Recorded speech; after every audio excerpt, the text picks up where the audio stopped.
Feel Free TV family. You see where we at? UJC Summit 2022. We're here to speak with a whole lot of people, see the issues that they talk about. Today here at the summit, they'll be dealing with social justice issues, criminal justice issues, and you know that's what Feel Free TV is about. As you can see, pan the camera, you can see everybody. They're giving out things. Different organizations are here at the UJC Summit. Here we have the inaugural Social Justice Convention right here in front of us. You know, so we have different organizations out here, and we're out here to network and meet new people. Feel Free TV. Let's go.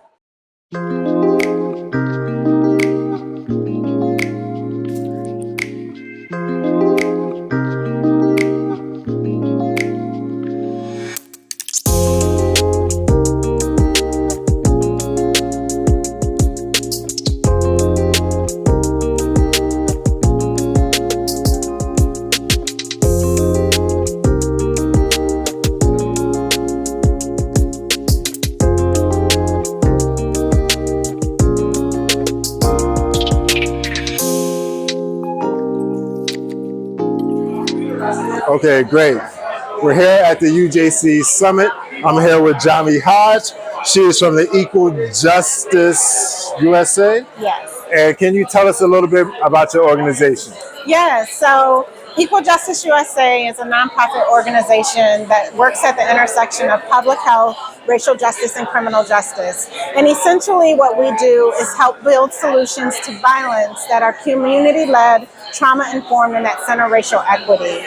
My background is as a former prosecutor, so I saw up front and saw firsthand how harmful the system can be, especially when it comes to issues of violence.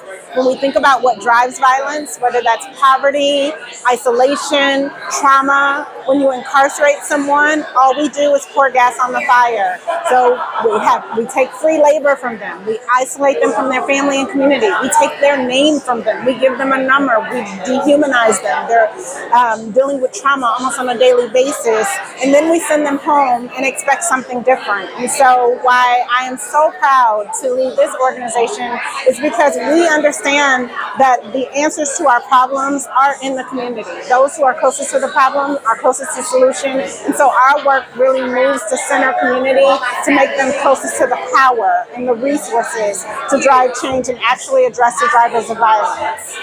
So, Jami, how did you get into this social justice field? Yeah, I think it really came from taking a job that I thought was trying to be helpful. So much of what prosecutors do is in the name of victims. This is how we get to safety. This is how we get justice for them. And I think just being in the system and seeing firsthand, first of all, actually, we don't center victims.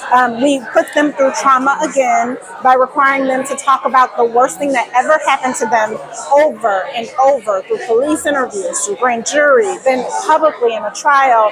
We're never asking them, what do you need to feel safe? What do you need to try to heal from what happened to you? We also don't provide opportunities for accountability. So the system will say, this is how we hold someone accountable. I've seen over and over, someone can be investigated, convicted, and incarcerated and never reckon with what they did. That is not accountability. And so what brought me into this space is really an understanding that there are better answers, there are better solutions, and that they are really rooted in the communities who know the problems best and who know how to address the issues that are causing harm.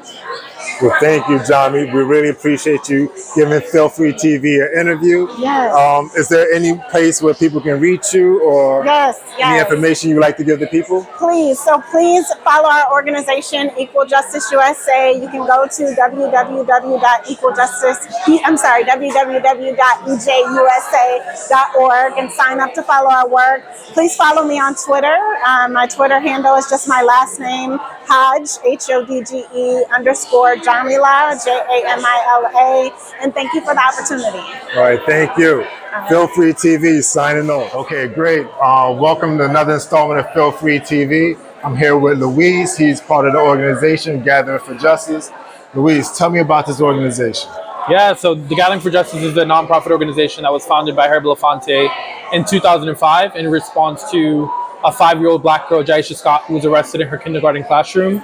It was a moment where himself and many other civil rights leaders at that point in time recognized that for years they had failed to really acknowledge and recognize the reality that their children were experiencing.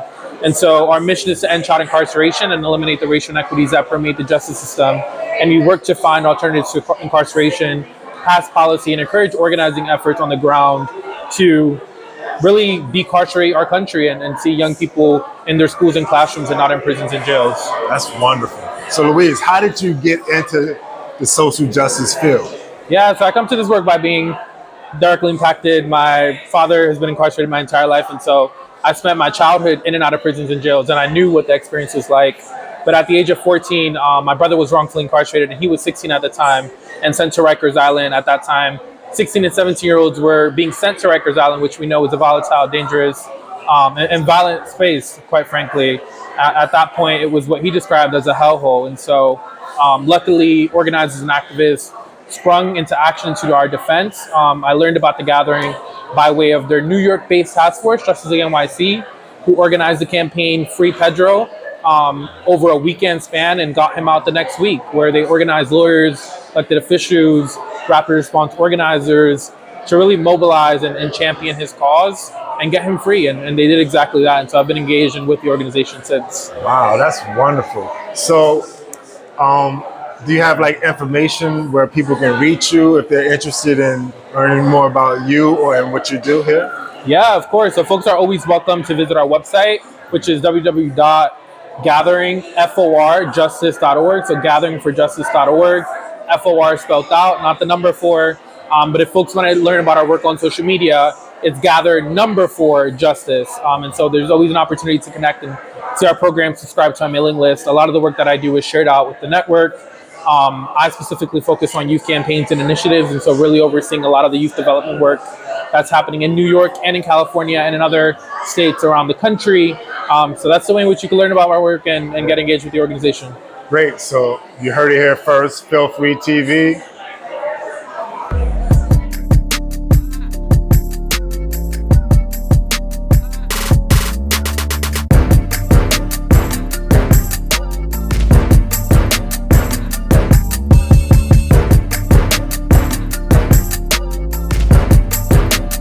Right now I'm leaving the UJC Summit, and it was great. I met a lot of people, made a lot of connections. Check it out on Feel Free TV. I met a lot of friends I haven't seen in a while. Check it out.